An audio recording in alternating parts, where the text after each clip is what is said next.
Ernesto Araújo, do Ministério das Relações Exteriores.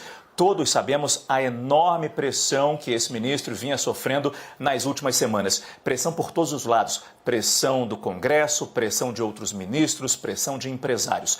Vamos saber os detalhes voltando ao vivo a Brasília para conversar com a nossa repórter Raquel Vargas. Raquel, mais uma vez, boa noite para você. A gente sabe que o ministro pediu demissão, mas a gente não sabe ainda se o presidente Jair Bolsonaro já aceitou essa demissão, né? Exatamente, a gente ainda está com essa pergunta no ar, mas por essa mudança que deve ocorrer na esplanada é uma questão de dias, Márcio. E como você vinha dizendo, a pressão de todos os lados que chegou ali no seu limite ontem, depois que o chanceler Ernesto Araújo usou as redes sociais para atacar a senadora Cátia Abreu, que, vale destacar, tem uma excelente interlocução, articulação entre os parlamentares de diversos partidos, de partidos de esquerda, de direita.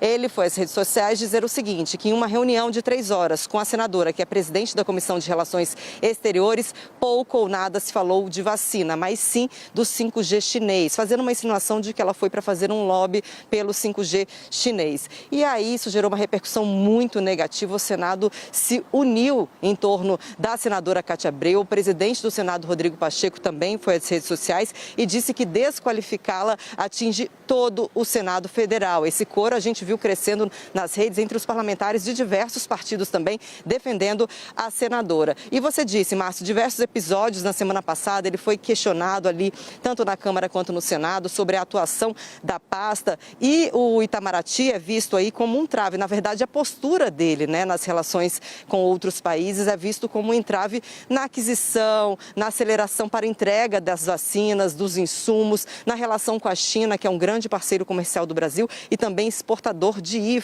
o insumo farmacêutico para a produção das vacinas da Fiocruz e do Instituto Butantan. A gente tinha hoje, isso não foi protocolado ainda, uma minuta que 4 parlamentares prepararam de 19 páginas pedindo o impeachment de Ernesto Araújo. Eu falei há pouco com um desses parlamentares, ele me disse o seguinte, vamos aguardar se vai mesmo ter essa troca na pasta. Perguntei se não era o caso, se eles estavam pensando em mantê-lo inelegível. Ele falou, a gente vai estudar se isso é o caso, mas por enquanto estamos aguardando ali uma definição do Palácio do Planalto. Só para você ter uma ideia, Márcio, de como a pressão subiu, já tem um documento preparado para pedir o impeachment do ministro das Relações Exteriores. Eu volto com você.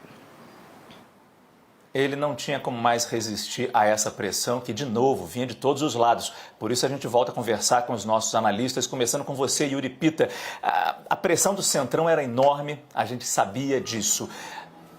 Está saciada essa pressão agora? Estão satisfeitos os integrantes do Centrão? Olha, Márcio, vai depender muito do que acontecer com a articulação política, que é o Ministério, que por enquanto não se sabe quem que vai ocupar esse cargo e como vai ser a articulação política do governo, que hoje está nas mãos do general Luiz Eduardo Ramos. Eu acho que o ponto na questão com o Ernesto Araújo, Márcio, aqui era muito concreto e visível, muito material, as consequências de uma política externa exageradamente ideológica e que não conseguiu trazer resultados esperados para os desafios que estavam colocados neste momento para o governo. A partir do momento, em 2019, a gente viu todo o desgaste da imagem do governo em relação às questões ambientais. Veio em 2020 a pandemia e isso continuou, e em vez de se buscar uma oportunidade na pandemia para rever a imagem do Brasil lá fora, conseguir trazer soluções que passavam necessariamente pelas questões das vacinas, o que a gente viu foi o oposto.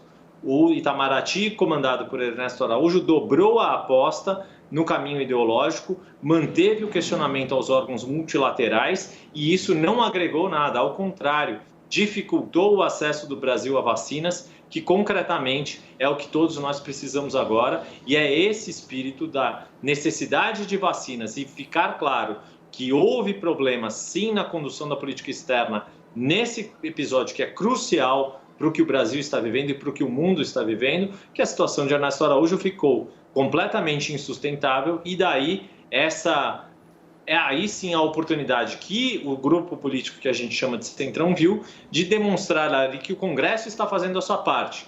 para o Congresso mostrar que está preocupado com as consequências da pandemia e deixar isso no colo de um bode expiatório, de certa forma, porque ele não agiu sozinho. Ernesto Araújo não agiu sozinho no comando do Itamaraty, agiu sempre respaldado pelo governo e, de certa forma, essa pressão poderia ter ocorrido já no ano passado por parte do Congresso Nacional e só veio agora quando ficou praticamente insustentável a postura do ministro naqueles confrontos completamente desnecessários em relação à China e na postura que é completamente fora de qualquer manual da Academia do Rio Branco em relação à diplomacia, em não interferir na autonomia dos povos nas suas decisões políticas, nas suas eleições, que foi o que aconteceu ano passado com as eleições americanas. Márcio.